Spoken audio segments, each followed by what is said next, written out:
Assalamualaikum warahmatullahi wabarakatuh. Kami dari kelompok 8 akan mempresentasikan tugas besar kami dengan studi kasus pengenalan pola karakter dengan Neural Network Perceptron menggunakan perhitungan Excel. Untuk anggota kelompoknya yaitu Imam Budi Setiawan, NIM 519041122, dan saya Zulfakar, NIM 519041122.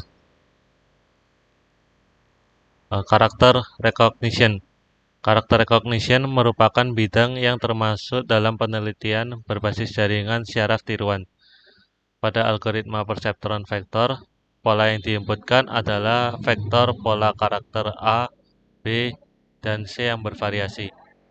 Dari pola yang sudah diberikan, maka langkah selanjutnya adalah melatih jaringan tersebut agar memperoleh bobot dan bias yang diinginkan, sehingga dapat membandingkan keluaran jaringan yang didapat dengan target yang sudah ditentukan.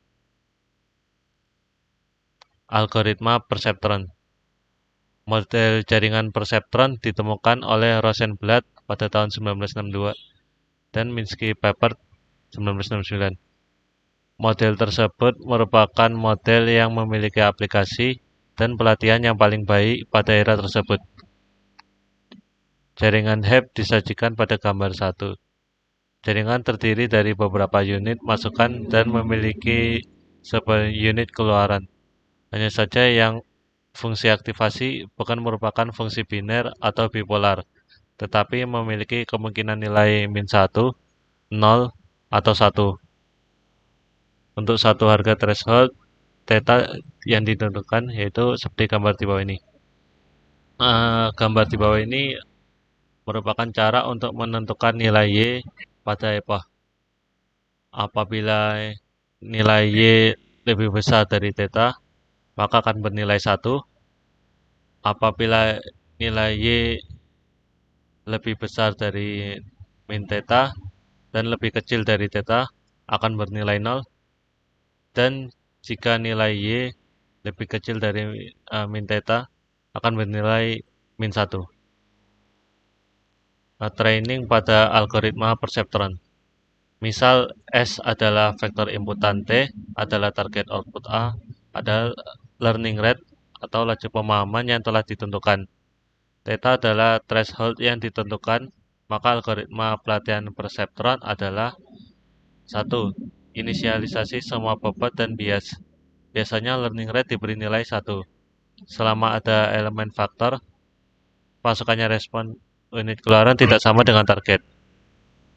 Pertama, lakukan set aktivasi unit masukan XI sampai dengan SI, lalu hitung respon unit keluaran, lalu revisi bobot pola yang mengandung error dengan persamaan seperti di gambar ini.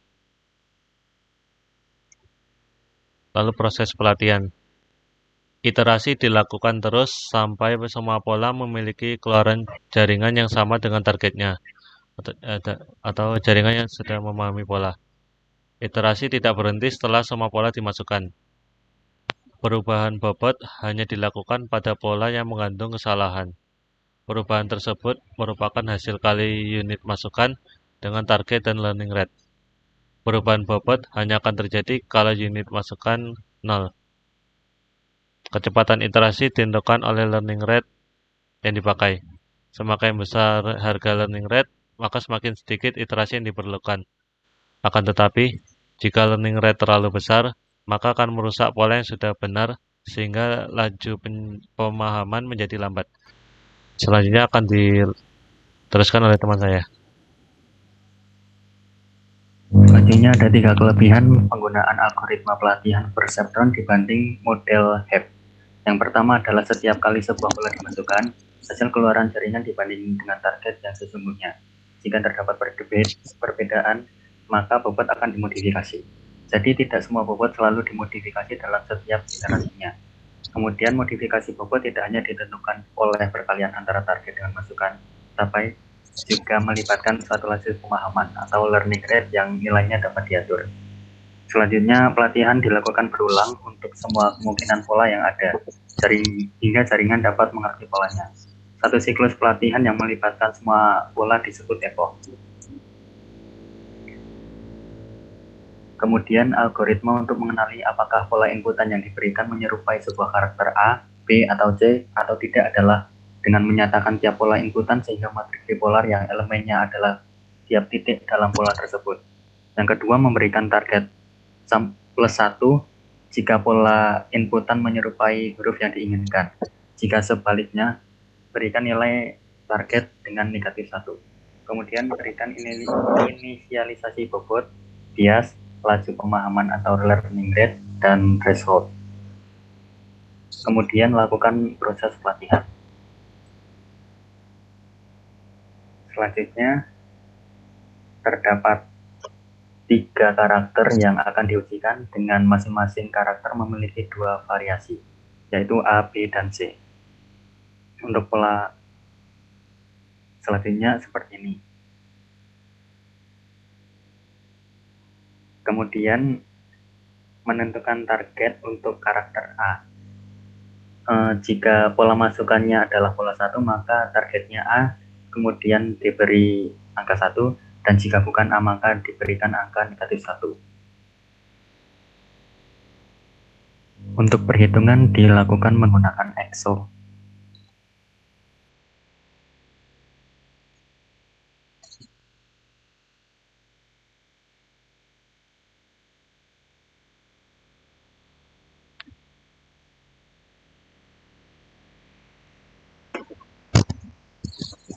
Berikut ini ditampilkan nilai dari pola 1 sampai pola 6. Untuk penentuan nilai 1 atau negatif 1 dilihat pada gambar di presentasi ini. Apabila bernilai titik maka nilainya nanti adalah negatif 1, dan apabila pagar maka akan bernilai 1 di garis. Lalu tentukan semua inputan yang ada pada gambar dari pola 1 sampai pola 6. Setelah itu kita tentukan learning rate-nya, yaitu 1. Lalu kita lakukan learning perceptron EVA 1. Pertama-tama kita buat masukan dulu. Untuk masukannya sampai X63, karena jumlah masukan pada pola terdapat 63. Kita masukkan semua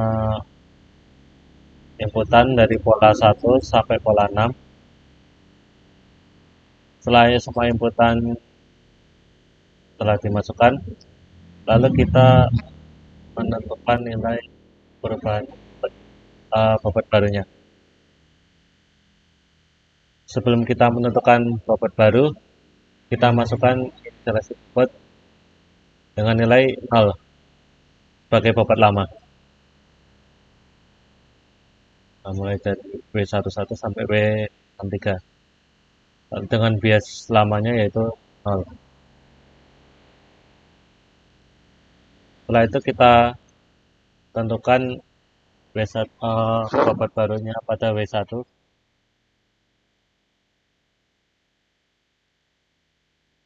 Untuk penentuan bobot barunya yaitu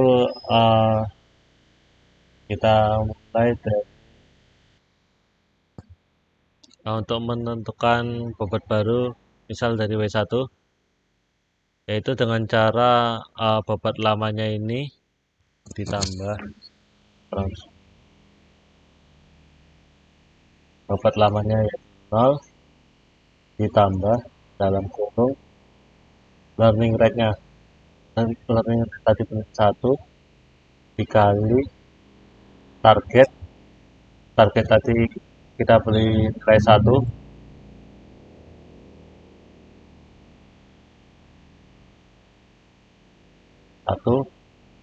lalu untuk inputannya kita cek di X1 tadi nilainya 1, maka akan didapat nilai min 1. Lalu kita masukkan, lalu kita hitung semua bobot baru yang ada di sini sampai W63. Untuk cara perhitungannya semuanya sama, yaitu uh, bobot lama ditambahkan dalam kurung uh, learning rate dikali target lalu dikali masukannya. Setelah kita menentukan bobot baru, kita menentukan biasnya.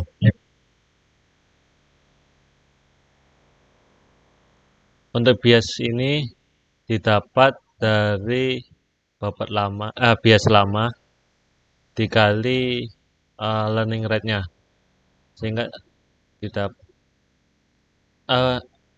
apa namanya?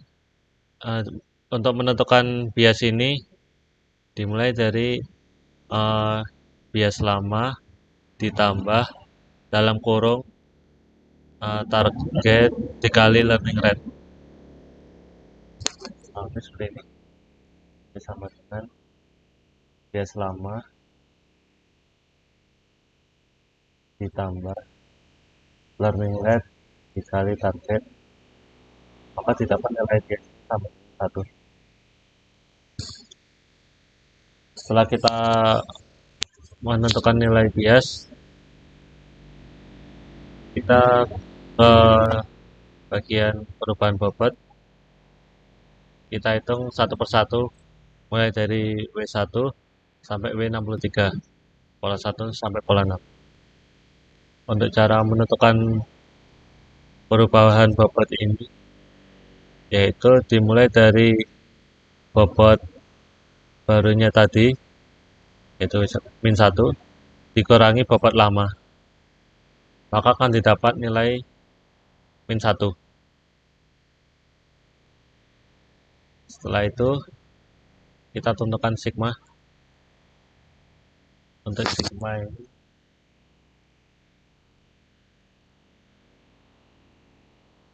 sama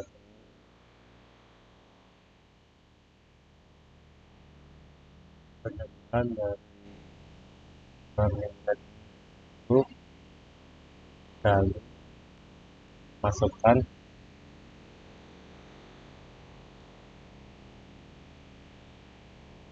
masukannya tadi,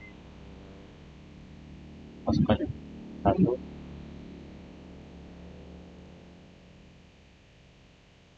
dan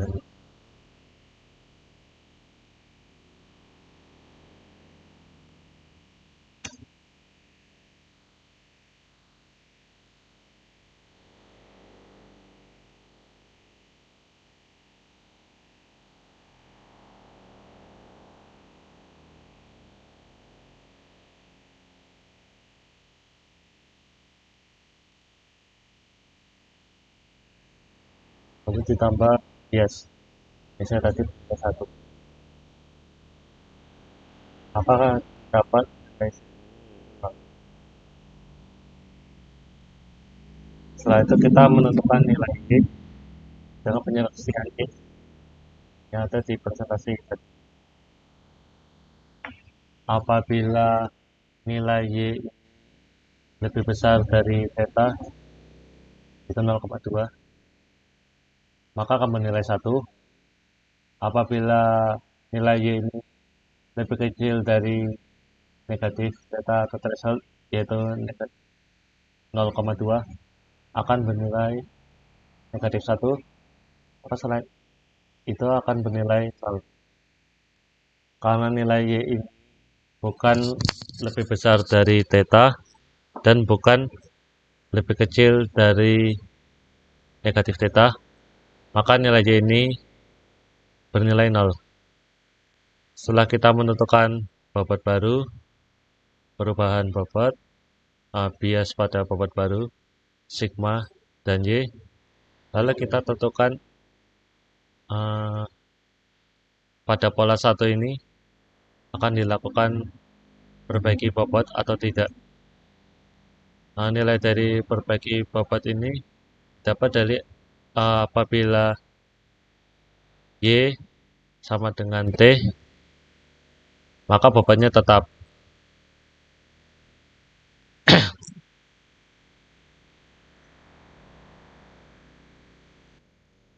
Untuk menentukan nilai perbaiki bobot atau bobot tetap, kita kembali ke tabel. Apabila nilai target tidak sama dengan Y, maka akan didapat kesimpulan bahwa perlu dilakukan perbaiki bobot. Apabila nilainya sama, Y dengan T, maka kesimpulannya adalah bobot tetap. Nah, selanjutnya akan diteruskan oleh teman saya.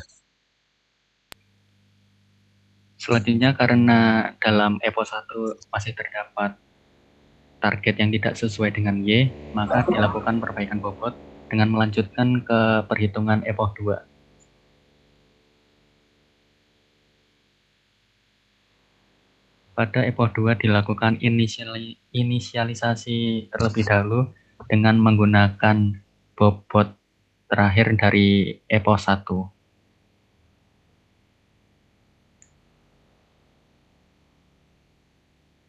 Pada EPO 2, bobot lamanya minus 2 yang dihasilkan dari bobot lama dari EPO pertama.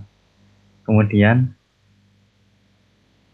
lanjut untuk mencari bobot baru dengan melakukan perhitungan yang sama seperti sebelumnya, yaitu dengan melakukan penjumlahan terhadap bobot baru dengan mengalihkan learning rate, target, dan masukan. Penentuan bobot ini dilakukan sampai ke bobot 63. Kemudian jika sudah, lakukan pencarian bias dengan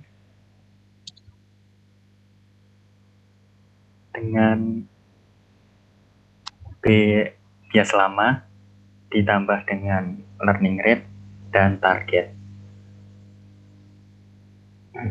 Kemudian mencari perubahan bobot dengan melakukan pengurangan terhadap bobot baru dan bobot lama. Selanjutnya melakukan perhitungan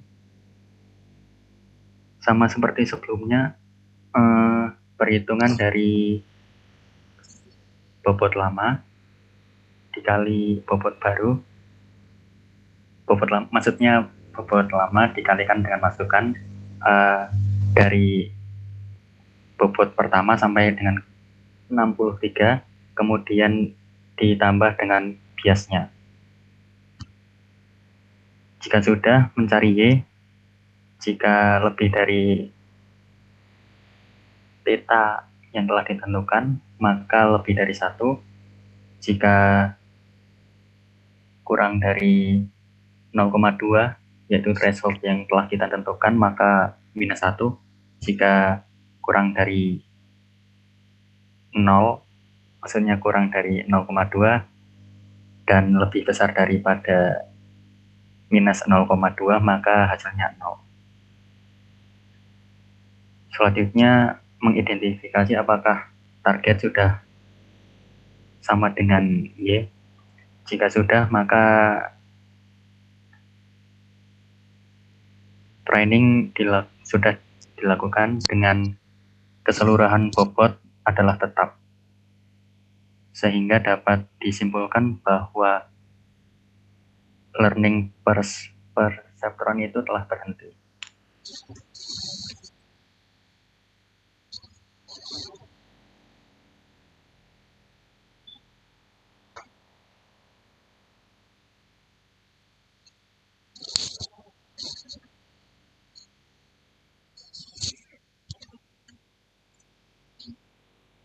Oke, sekian dari presentasi dari kelompok kami. Kurang lebihnya mohon maaf. Wassalamualaikum warahmatullahi wabarakatuh.